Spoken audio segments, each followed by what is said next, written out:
So I will just talk a bit on the issue that we were facing with model debugger. The first one was related to monitoring of those selected elements after the termination and the relaunching of the application. So as you see here, the user has selected the top capsule and the underlying client and the server capsules, and that's what is showed in the capture tab, and it is capturing from the selected elements. So in this condition, when the user actually terminates and relaunches the application, he only gets this three traces, which is this capsule incarnated events in the trace. So other than these three events, it was not receiving anything. It was basically due to the handling of the monitoring of model element instances before the application resumes. It was not actually functioning properly. So we have done some improvements in this area. So I will use the same model as you see in the screenshot in my Eclipse instance as well. I have the same. So I just test one. Start the application.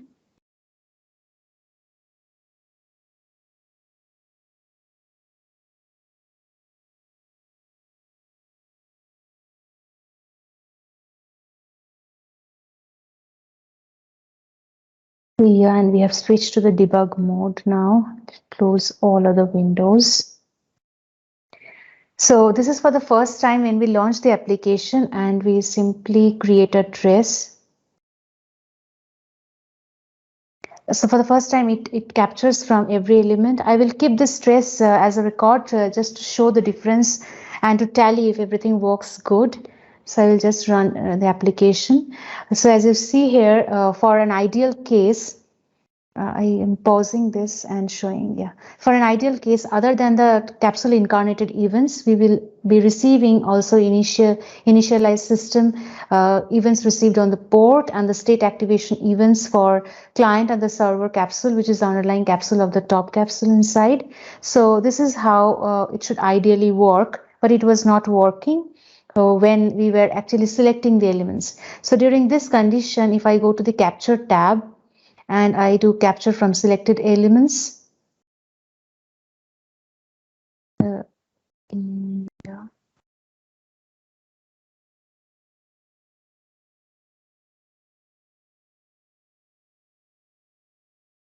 And I will just resume this just because I'm not resuming, it's not showing. So yeah, now if I add the top capsule,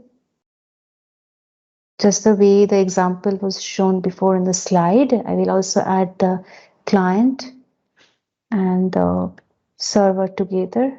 Yeah. And in this particular stage, I will just terminate this application.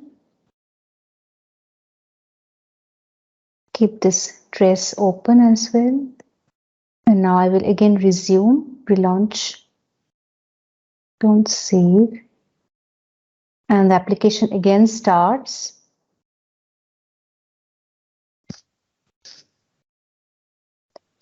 This time I will just create a trace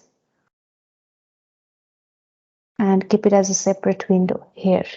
So on relaunching, the model elements that were selected earlier is still shows.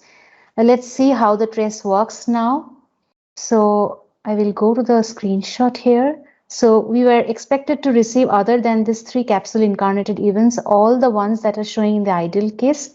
So coming to the trace, I will just start resuming. So as you see here, for now, it shows the capsule incarnated events. I will pause it for a while or suspend it for a while and show you. So it exactly shows the way it shows for ideal case when the application runs for the first time as well. So you relaunch the application after terminating it. It takes into account all those model element instances that were not actually in the running state as well. So other than the capsule incarnation events, it shows the initialized system for the top capsule and the underlying client and the server capsule, as well as the state activation events and the events received or sent on the ports. So it shows everything as was expected. So this was one of the improvements in the model debugger. I will just stop this application. Yeah, the second improvement that was done, that sometimes after a few traces, the state traces starts missing for certain complex models. So which involved inherited composite states. Now we actually show all the state traces. So I will take into account another model, which is this ping pong model I have in my workspace. So I will start running this application, debug as real-time application. Yeah. And I will close the previous trace. I will just create a trace, and at the same time,